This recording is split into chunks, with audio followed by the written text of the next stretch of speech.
Air, tanah, api, udara. Itulah pembuka kata dalam film animasi Avatar, The Legend of Aang.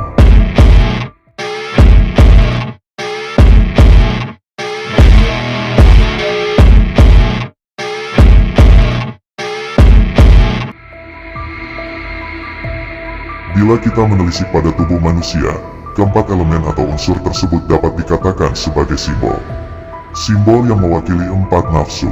Empat nafsu ini terdiri dari nafsu sufiyah, nafsu lawamah, nafsu amarah, dan nafsu mutmainah. Keempat nafsu tersebut sebanding dengan keempat elemen atau unsur avatar. Sufiyah melambangkan air, lawamah berintikan tanah, lalu amarah coraknya api, terakhir mutmainah sehalus udara. Nafsu di sini bukan bermakna hawa nafsu atau dorongan kenikmatan seperti yang kita pahami selama ini. Kata nafsu yang dari bahasa Arab anafas memiliki arti diri, jiwa. Maka nafsu lebih ke kepribadian atau personalitas manusia. Nafsu yang empat ini ada pada setiap individu manusia dan mempengaruhi tindak tanduknya. Entah dalam tindak hubungan manusia dengan Tuhan, dalam ibadah sosial kemasyarakatan, bahkan dengan alam raya pun tak terlepas dari nafsu-nafsu ini. Nafsu sufiyah yang bersimbolkan air merupakan bagian dari diri kita yang mengarah pada hal-hal yang berhubungan dengan organ vital manusia yang sangat dekat dengan air. Hal ini tentu sangat manusiawi karena sepanjang kenormalan manusia ada, seksualitas atau nafsu air akan selalu ada dalam diri manusia. Lalu ada nafsu lawamah yang dicirikan seperti tanah. Dalam diri manusia, ia sangat erat dengan sifat individualitas, egois, rakus, tamak, dan menang sendiri yang berperan adalah lawamah.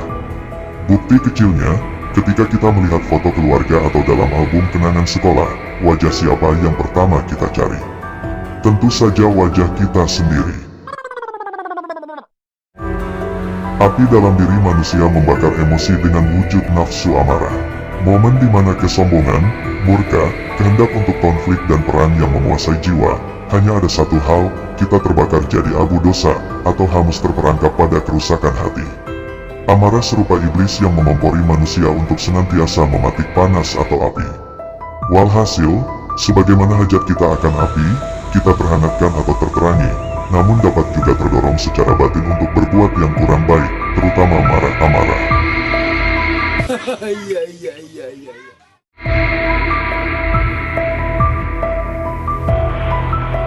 Air, tanah, api dan udara telah membentuk keseluruhan tubuh manusia dan langkah kemanusiaan kita. Tampaknya memang banyak sekali unsur dalam diri kita yang mendorong pada keburukan. Namun pada elemen terakhir itulah manusia menemukan jalan menuju Tuhannya, yakni nafsu mutmainah. Jiwa udara ini layaknya oksigen bagi kehidupan kita karena selalu ingat kepada Allah Subhanahu wa Ta'ala. Untuk dapat menjadi avatar, mungkin sebaiknya kita terlebih dahulu melihat elemen apa yang seringkali menguasai kita. Ada orang yang sangat egois, bahkan antisosial atau no life, itu berarti ia lawamah.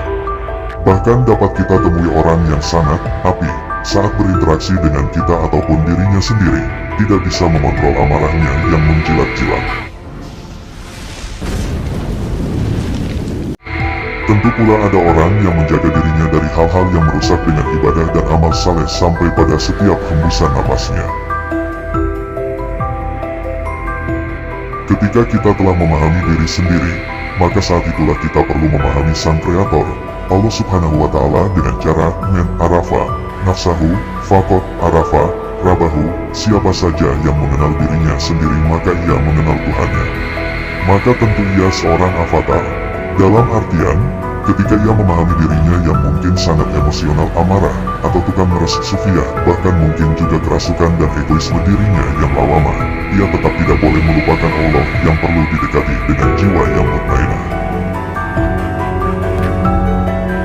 Ibarat kerajinan gerabah, manusia yang dibentuk dari tanah keakuan lawamah ia dilunakkan dan dibentuk dengan menambahkan air, sufiyah, lalu api amarah penggarangan dikendalikan supaya tercipta masterpiece mutmainah. Dan unsur yang senantiasa bersama tanah, air, dan api adalah udara.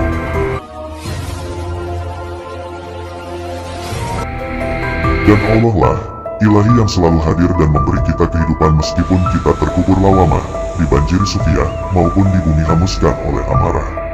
Maka manusia yang menjadi avatar, ialah orang yang dapat mengendalikan seluruh elemen dengan jiwa yang mutmainah, laksana udara yang menghempas menuju hadiratnya.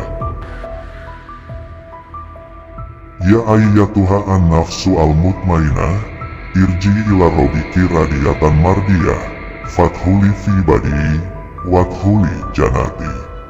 Hai jiwa yang tenang, kembalilah kepada Tuhanmu dengan hati yang puas lagi diridhoi, lalu masuklah ke dalam jemaah hamba-hambaku, dan masuklah ke dalam surgaku. QS Al-Fajr 89, 27-30